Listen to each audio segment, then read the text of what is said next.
Բարև ձեզ, հարգելի քաղաքացիներ, դատական նիստի էինք Աչափնյակի մեկ դատարանում, քննչական մարմինը ներկայացրել էր Հայաստանի ամենաերիտասարդ քաղբանտարկյալ Փառք տնային կալանքի ներքո գտնվող Անդրանիկ Չամիչյանի տնային կալանքի ժամկետը երկարացնելու միջնորդություն, դատական նիստն էր, քիչ առաջ ավարտվեց եւ հանդիպում ունեմ հանդիպման վայր մեկնելու ճանապարհին որոշեցի լայվ ավտոլայվի ձևաչափով նորից խոսել մեր եկեղեցու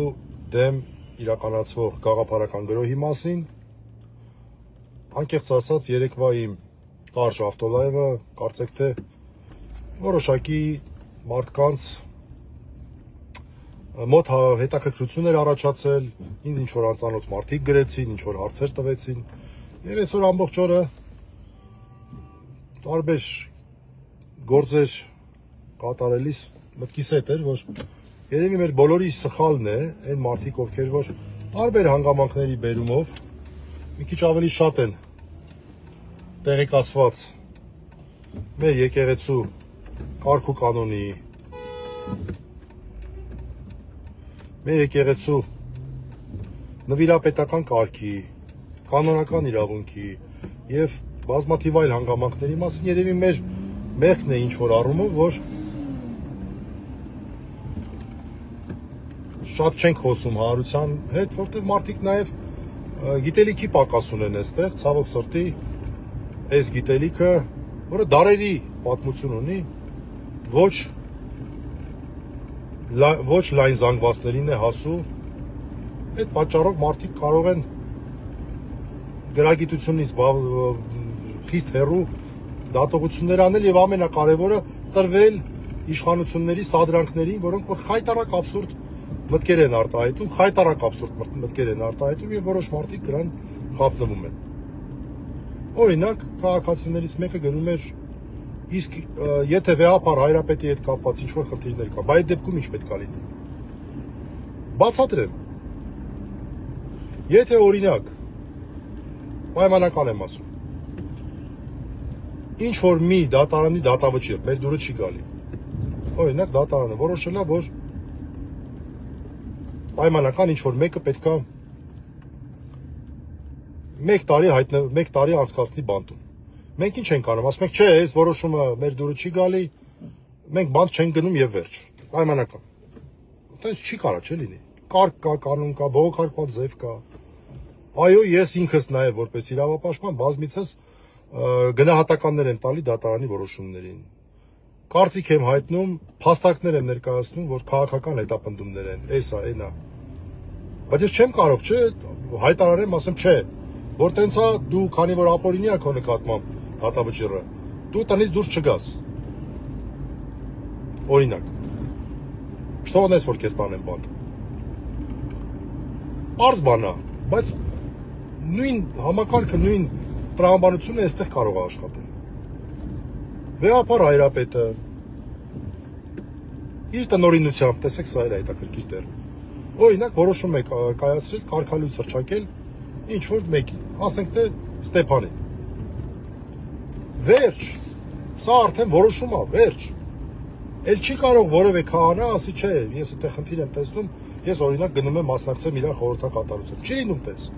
Դա հակահամակարգային է։ Երեք մի հարցի հետ կապված էին հարցեր տալիս, ասում էին, իսկ այդ հիշատակությունները այդ ինչ է, այդ մեր եկեղեցում է, տենց այդ ոնց է կարող է, այդ մենք ենք հնարել, չէ։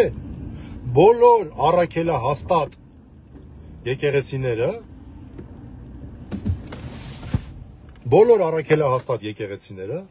այդ կարգը ունեն։ Կաթոլիկ եկեղեցին։ Ես մասնակցել եմ մի անգամ, ներկա եմ եղել ավելի ճիշտ կաթոլիկ պատարագի։ Պարտադիր հիշատակվում է Հռոմի Պապը եւ տվյալ թեմի առաջնորդը։ Չեմ մասնակցել, բայց գիտեմ, որ նույն բանն է այսպես կոչված ուղղափառ եկեղեցիներում։ Ինչի եմ ասում այսպես կոչված, որտեվ մենք էլ ենք ուղղափառ։ ընդունված է համարել ուղղափառ տերմինը, մենք կիրառում ենք ռուս ուղղափառ եկեղեցու, վրաց ուղղափառ եկեղեցու, սերբ, Կոստանդնապոլսի պատրիարքություն, Ալեքսանդրիայի պատրիարքություն։ Այդ եկեղեցիների մասին է խոսքը։ Eastern Orthodox-ի կոչվածը։ Եվ լրիվ նույն բանն է իրաց մոտ ավելին, իրաց մոտ շատ հետաքրքիր է, այն որ օրինակ մեր մոտ մենակ մեր վեհապար հայրապետն է հիշատակվում պատարագի ժամանակ, իրաց մոտ հիշատակվում են բոլոր նվիրապետները, ասենք ռուսական, որ որևէ մեկը, չգիտեմ, հիմա կարող է ինձ նաև լսում են Ռուսաստանից, չէ։ Եթե դուք գնաք որևէ ռուս ուղղափառ եկեղեցու պատարագի, կտեսնեք, որ հիշատակվում են ուղղափառ եկեղեցիների բոլոր նվիրապետները։ Դա լեգիտիմություն է, դա ընտանիք է, դա ցանց է։ Հələ մի բան էլ ավել ասեմ, ուկրաինական եկեղեցու նոր եկեղեցու հետ կապված ռուս եկեղեցին խնդիրներ ունի Կոստանդնապոլսի, այսպես կոչված տիեզերական պատրիարքի հետ, որովհետև նրանք այսպես տոմոս տվեցին, այդպես է կոչվում այդ փաստաթուղթը, ճանաչեցին որպես անկախ եկեղեցի, որի պատճառով ռուս ուղղափառ եկեղեցին համարելով, որ դա եկեղեցական իրավունքի խախտում է, հայտարարեց կապի խզում եւ այլևս, օրինակ Կոստանդնապոլսի պատրիարքը չի հիշատակվում իրենց պատարակներում, նաեւ չի հիշատակվում կարծեմ Ալեքսանդրիայի պատրիարքը, որը նույնպես ընդունեց Կոստանդնապոլսի պատրիարքի նշված ուրեմն որոշումը։ Իսկ օրինակ, չգիտեմ, մյուսները հիշատակվում են, օրինակ ռուս եկեղեցում հիշատակվում է վրաց եկեղեցու ուրեմն կաթողիկոսը, Իլիա կաթողիկոսը, վրաց եկեղեցին ռուս եկեղեցու եւ մնացածը։ Սա առաքելահաստատ եկեղեցիների որոշակի լեգիտիմության խնդիր է։ Եվ չի կարող եկեղեցին լինել առաքելահաստատ իր փիլիսոփայությամբ, իր գաղափարախոսությամբ, իր առաքելական հաջորդությունը Քրիստոսի առաքյալներից մինչև այսօրվա մեր նվիրապետները չի կարող լինել առաքելահաստատ եւ չունենալ այս կարգը։ Ուղղակի դա հակահամակարգային է, նորից ասեմ։ Եվ օրինակ ինձ շատ հետաքրքիր է ում է հիշատակել Ստյոպիկի իր այդ միջոցառման ժամանակ։ Կամ ես չգիտեմ ինչ որոշում կայացվի Տեր-Թադեի հետ կապված, անկախ ամեն ինչից Տեր-Թադեն այսօր համարում եմ, որ ոչ թե համարում եմ, այլ մարդը կարգի մեջ գտնվող քահանա է այս օրվա դրությամբ, Կիրակի օրն էլ հայտարարվել է ինչ-որ պատարակ, այդ օրը ինքը ում է հիշատակելու։ Որտեւ իրավունք չունի չհիշատակի, այս ամբողջ հարցը։ Իրավունք չունի։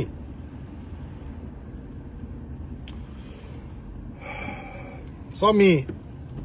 հարց էր, որին ուզում եմ անդրադառնալ, բայց երկրորդ հարցին էլ եմ ուզում անդրադառնալ, որտեղ տեսնում եմ այդ հակաեկեղեցական շրջանակները խայտարակ հարձակում են սկսել գաղափարական հայ առաքելական Սուրբ եկեղեցու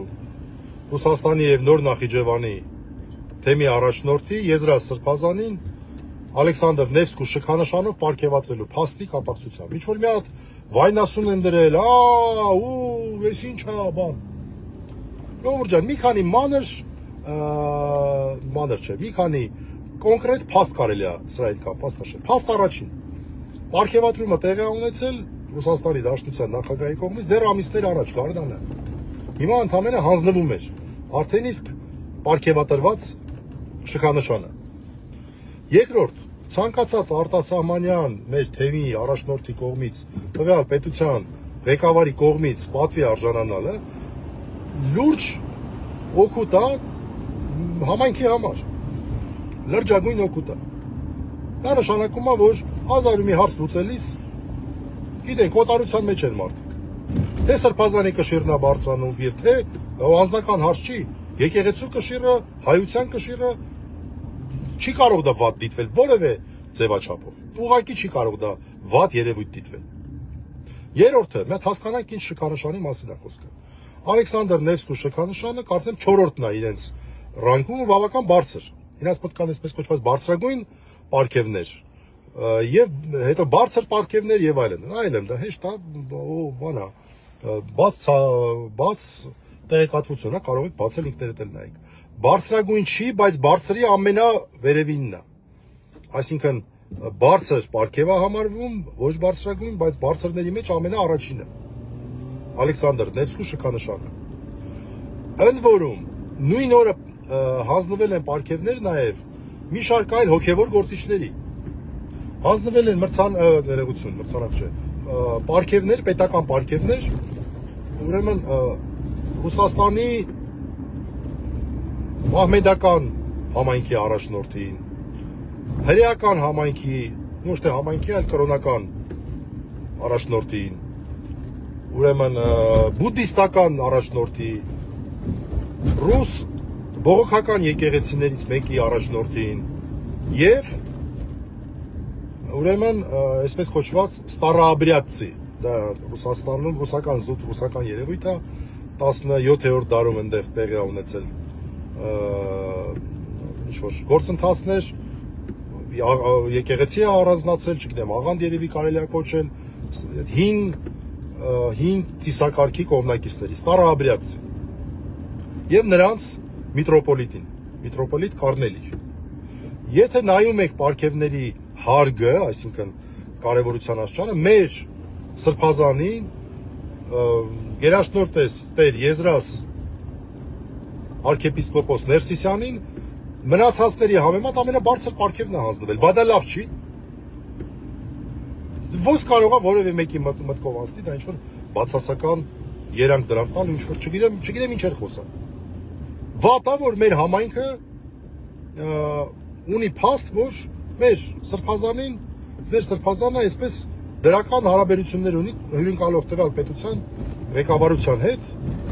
ինչը նորից ասեմ, միայն ու միայն դրական կարող է ազդել համայնքի վրա։ Մյուսների համեմատ ամենաբարձր պարգևներ։ Դա վատ է, ի՞նչն է դրա վատ։ Հաջորդը եւ վերջի փաստը։ Ուրեմն պարգևատրումը տեղի ունեցել ոչ թե հայաստանյան ինչ-որ հանգամանքներից ելնելով, այլ Ռուսաստանի 3 ձեն նացիոնալնովը единство, որ տենց օր ունեն, տոն ունեն։ Բազմազգ պետությունը պարզա, որ ինչ-որ մի օր պետքա ցույց տան, եւ սա էլ ոնց հասկանում եմ շատ լավ ժեստ է, ոնց որ Ռուսաստանի նախագահի կողմից տարբեր կրոնական այսպես ոչ գլխավոր, ոչ չկար չէ պարգևատրվողների մեջ գլխավոր այսպես ռուս ուղղափառ եկեղեցիներ կա, չէ։ Ռուսաստանում գործող այլ հոգևոր ուրեմն կազմակերպությունների, ինչպես քրիստոնեական, այնպես էլ ոչ քրիստոնեական, հրեական, մահմեդական, բուդդիստական, նրանց առաջնորդներին։ Ինչն է վատ։ Ինչն է անտրամաբանական։ Մարդիկ իրենց ներքին քաղաքականությունն են անում։ Ցույց են տալիս իրենց հանրությանը, ցույց են տալիս աշխարհին, որ իրենք գնահատում են այլ կրոնական ուղղությունները։ Ընդ որում այն օրը, որը ամենահարմարն ու ամենապատշաճն էր դրա համար։ Ձեն նացիոնալնովը единство Ռուսաստանում։ Ինչ վայնասուն են դրել։ Այդ ինչ են, ինչ այլանդակություն է տիրում համացանցում։ Նույնիսկ տպավորություն է, որ իրանց այդ հակահայկականությունը էլ թաքցնելու կարիք էլ չունեն։ Ասենք, այս աստիճան հակահայ, ես ուղղակի չեմ պատկերացնում, էլի։ Էսա ճշմարտություն է պետք դնել այդ հայտարարությունների կողքը։ Պետք է խոսել դրա մասին։ Չպետք է մտածել, դե հա երևի բոլորը գիտեն, չէ, թեկուզ շատերը գիտեն, բայց պետք է խոսել դրա մասին։ Մեր հանրության բավական մեծ մասը տարբեր պատճառներով լավ տեղեկացված չի։ Օրինակ մեր եկեղեցու այդ կարևորագույն այդ ուրեմն երևույթի, որը որ առաքելահաստատ լինելն է, կարևորագույն հատկանիշի մասին։ Ընդ որում ոչ 1700 տարի, 1950 տարի, եթե ոչ ավել։ Նույնիսկ ավել։ Մեր եկեղեցին հիմնադրված առաքյալների կողմից Թադեոս եւ Բարդուղիմեոս եւ գահը վերահաստատվել է, նորոգվել է, չգիտեմ ճիշտ տերմինը որն է այստեղ, արդեն Գրիգոր Լուսավորչի կողմից եւ շատ ճիշտ է մեր անվանել մեր երկրորդ լուսավորիչը։ Դե մեր եկեղեցին արդեն հաստատված է եղել։ Դուք մեր եկեղեցիներ որ գնաք, կտեսնեք օրինակ այդ նույն Թադեոս եւ Բարդուղիմեոս առաքյալներին, դե չեմ սխալվում, Թադեոս առաքյալներ Գեղարդով, Գեղարդի պատկերը դե կարծում եմ բոլորը գիտեն։ Եվ հենց Թադեոս առաքյալն է Գեղարդը բերել։ Այդ մեր եկեղեցու ամենակարևոր սրբություններից մեկը է, թե ոչ ամենակարևոր։ Որով որ խաչի վրա Ղունկիանոս հարուրապետը խոցել է Քրիստոսի կողը, որտեղից ջուր եւ արյուն են դուրս եկել։ մեր եկեղեցու կարևորագույն սրբություններից մեկը, եթե ոչ ամենակարևորը։ Ու առհասարակ կարծում եմ այս խայտառակ հալածանքը եկեղեցու նկատմամբ դրան դիմագրավելու համար պետք է եկեղեցուն ավելի մոտ լինել։ Այն օրինակ կիրակի օրերը պատարագ է, տարբեր եկեղեցիներում 10-ին, 10-ին, 11-ին կարելի է գնալ լսել, մի հատ պատարագամատույց վերցնել, ցանցից վերցնել, մի հատ ծանոթանալ։ Ես հավատացնում եմ ձեզ, դա շատ այսպես բացի ամեն ինչից օրը հաստատ կփոխվի ձեր, փորձեք եթե չեք գնացել։ Բայց մի քիչ պատրաստվեք դրան, մի քիչ պատրաստվեք։ Այլ ծիսակարգերի, օրինակ նորից ասեմ, այս անգամ էլ ասեմ, մեր ամենաշատ հարվածի տակ, ամենաուժեղ հարվածի տակ գտնվող թեմերից մեկը Արագածոտնի թեմը, շատ սիրուն բան են մտածել մեր արժանապատիվ տեր հայրերը, ժամերկություններից մեկը շաբաթական 5 շաբթի օրերով իրականացնել միասնական եւ աղոթել թեմակալ առաջնորդի Մկրտիչ Սրբազանի իրենց մյուս հոգևոր եղբոր Տեր Գարեգինի, ինչպես նաև մյուս հոգևոր հայրերի Բագրատ Սրբազանի, Միքայել Սրբազանի, մյուս այսպես անձանց համար։ Եվ անցյալ անգամ օրինակ Օշականում էր, ես վերջում հասցրեցի։ Վաղը 5 շաբթի օրը ժամը 6-ին Մուղնիի եկեղեցում, Սուրբ Գևորգ եկեղեցում լինելու։ Եթե ժամանակ ունեք, հնարավորություն ունեք, շատ լավ կլինի օրինակ նաև ժամերկություններին մասնակցել, գնալ հարցնել, հարց ու փորձ անել։ Օրինակ շատերի համար գուցե նաև այդ գրափարի գործոնն է, որը ես էլ էի ժամանակին նեղվում, բայց հիմա ուղղակի գրափարի մեծ սիրահար եմ դառել։ Ընդ որում կարճ ասեմ, պատճառը շատ այսպես կապ չունեցող էր։ Ես ժամանակին 6 տարի առաջ փորձեցի ուսումնասիրել Մխիթար Գոշ։ Պարզ է, որ ստիպված էի մի քիչ ինքնուս գրափար ուսումնասիրել, որպեսզի հոդվածներ եմ հրապարակել, շուտով վերագրությունս եմ հրապարակելու։ Բայց ես Մխիթար Գոշի մոտ իրավաբանություն էի փնտրում եւ շատ դեպքերում իրավաբանություն գտա, բայց ավելի կարևոր բան այն էր, ինչը չէի փնտրում, դա հոգևոր կողմն էր։ Չէի փնտրում, ինքն ինձ գտավ։ Որովհետեւ մենք մի քիչ լավ չենք պատկերացնում միջնադարը։ Մխիթար Գոշ, Մխիթար Վարդապետ Գոշ, ուղղն ու ծուծով այդ մարդու ցանկացած գրվածք քրիստոնեական ուսմունքով է այսպես պարուրված։ Եվ այդտեղից հետաքրքրություն եւ այլն եւ այլն եւ այլն։ Ամեն մարդ իր պատմությունը կարող է ունենալ։ Եվ ոչ մի կապ չունի այս հալածանքների հետ, այսինքն այնպես չէ, որ ես նոր սկսեցի հետաքրքրվել։ Այն օրը որն է 3 մի անծանոթ քաղաքացի, ու համացանցից ծանոթ, մի հետաքրքիր նյութ ուղարկեց 2018 թվականին, հենց այն ժամանակ, երբ որ վեհապար Հայրապետի դեմ այդ խայտառակ բաններ, ոտնձգություններ, ես լինելով Արցախի մարդու իրավունքների պաշտպան, այնտեղից հայտարարություններ արել, հետո եկել էի Հայաստանի մարդու իրավունքների պաշտպանի Արման Թաթոյանի հետ մենք այցելեցինք վեհապար Հայրապետին,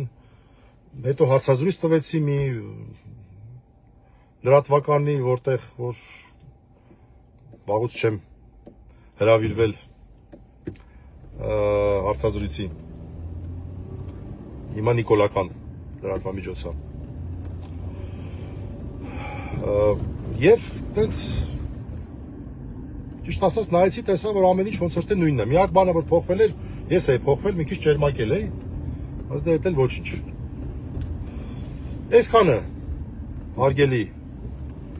քաղաքացիներ, հարգելի ընկերներ, սիրելի ընկերներ, միտքս այն էր, որ մեր եկեղեցու վրա այս գաղափարական հարձակման թիվ 1 պատասխանելու միջոցը մարդկանց գրագիտությունը բարձրացնելն է, ընդ որում ես էլ նորից ասեմ, մասնագետ չեմ, ինքնուս եմ, ինքս հետաքրքրվող եմ եւ ուրախանում եմ, որ շատ ավելի պրոֆեսիոնալ, ոչ շատ ավելի, այլ պրոֆեսիոնալները, ես բացարձակ պրոֆեսիոնալ չեմ, դրա մասին շատ են խոսում, չգիտեմ, Վահե Բեգոյանի հարցազրույցները տեսա մի քանի լրատվականների, շատ հետաքրքիր էր, մեր քահանաները շատ հաճախ արդեն հրապարակումներով են հանդես գալիս, բարձաբանումներ են տալիս, կանոնագրքից են մեջբերումներ անում, բացատրում են այդ մեջբերումները, ցույց են տալիս, թե որը ինչ է նշանակում կարգալուծություն։ Ամենաոգևորիչը դա կարգալույց հրճակված մեր շատ սիրելի եղբայրների այսպես հրապարակային խոսքներ, մի քանի հոգի, շատ էին, քիչ չէին, որոնց տարբեր պատճառներով կարգալույց էին հրճակել, վեհապար հայրապետի տնօրինությամբ, բայց այդ մարդիկ մինչև վերջ մայրաթորի կողքը կանգնած են, ոչ դառնություն կար իրանց խոսքում, ոչ բան կար, հիմա տարբեր բաներ պատճառներ կարող են լինել, բայց դու ամենակարևորն է նա, որ դու չես կարող խոնարհությամբ չընդունես, դա նշանակում է դու քեզ դուրս ես դնում եկեղեցուց, ու մարդիկ ասում են մենք մեր եկեղեցու կողքին ենք, որպեսզի հանրության մեջ տպավորություն չլինի, որ կարգալուծությունը ինքնին դա նշանակում է մարդ եկեղեցուց դուրս է, ոչ, այդպես չի։ Այսքանն է ուզում ասել, չգիտեմ, տենց ինչ-որ ավելի շատ զրույց էր, ներքին դիալոգ էր, եթե ինչ-որ հետաքրքիր բաներ կլինեն, ինչ-որ մարդկանց կհետաքրքրի, կարող եք գրել, ես էլ եթե պատասխանը չունենամ, փորձեմ իմ պրոֆեսիոնալ ընկերներից պարզել, շատ լավ է այդ հետաքրքրվում եք, ուրախ եմ, որ երեկվա իմ զրույցից հետո մարդիկ եղան գրեցին, երբեք ուշ չի, որից ասեմ, ես երևի մի 10-15 տարի առաջ եմ իմացել, որ գոյություն ունի այնպիսի բան, ինչպիսին պատարակն է, լուրջ եմ ասում։ Ես երկար ժամանակ մտածում եմ, որ այս մեր հոգևոր կյանքի գլխավոր արարը դա այն է, որ ժամանակ առ ժամանակ գնում ես եկեղեցի, մոմ ես վառում, լուրջ եմ ասում։ Ամոթ բան չի իմանալը։ Ճանաչենք մեր եկեղեցին եւ ամրանանք մեր արմատներով, ամրանանք մեր ինքնությամբ եւ արժեքներով։ Այդ դեպքում որ այս ճղճիմները, այս անհայրենիքները հաջողության չեն հասնի։ Հակահայ իրենց գործունեության մեջ։ Այսքանը, շնորհակալություն։